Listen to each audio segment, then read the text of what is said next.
Voyons ce que dit David au sujet de Goliath. Ce Philistin, cet incirconcis.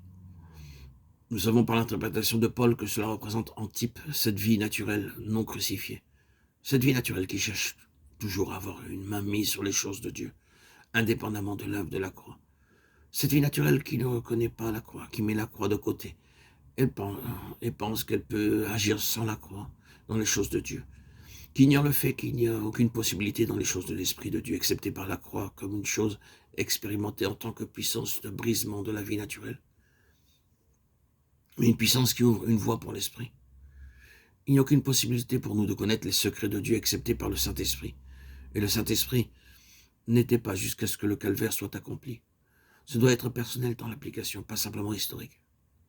Les Philistins circoncis parlent simplement d'une vie naturelle qui s'approche des choses de Dieu et interfère toujours avec elles, les touchant, les examinant, voulant mettre la main sur elles.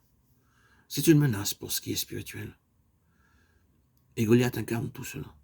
Tous les Philistins sont englobés en lui.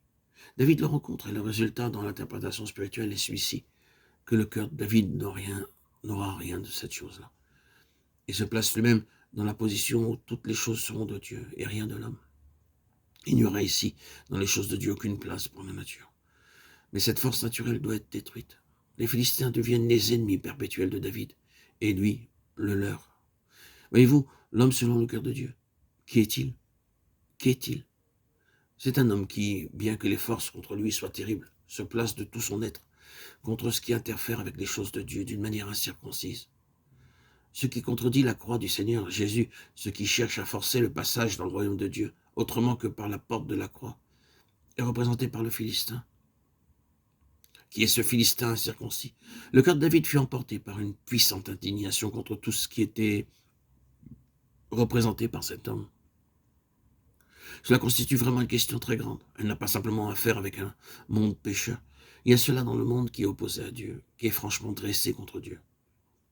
Un état de péché qui est admis et avoué par la plupart des gens.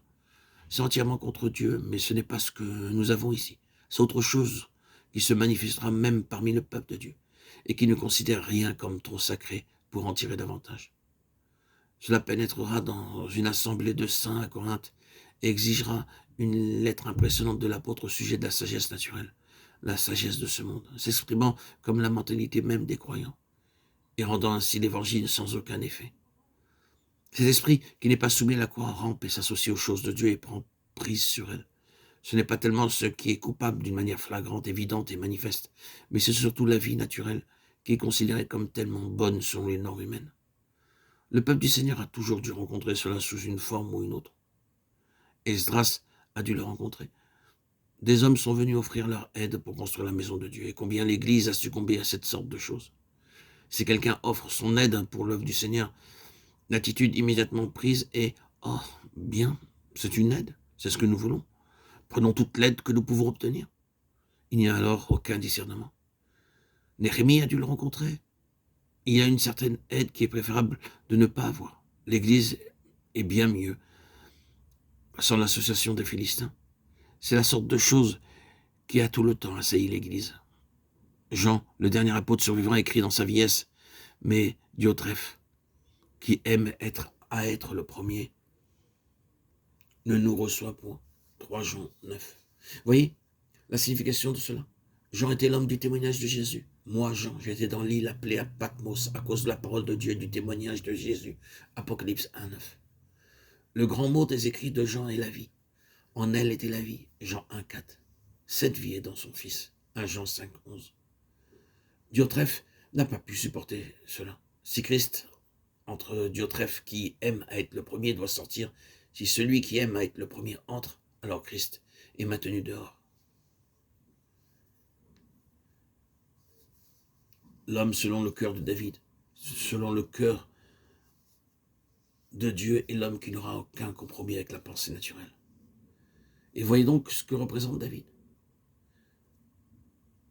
Il enlèvera la tête du géant. Il ne doit y avoir aucun compromis avec cette chose naturelle.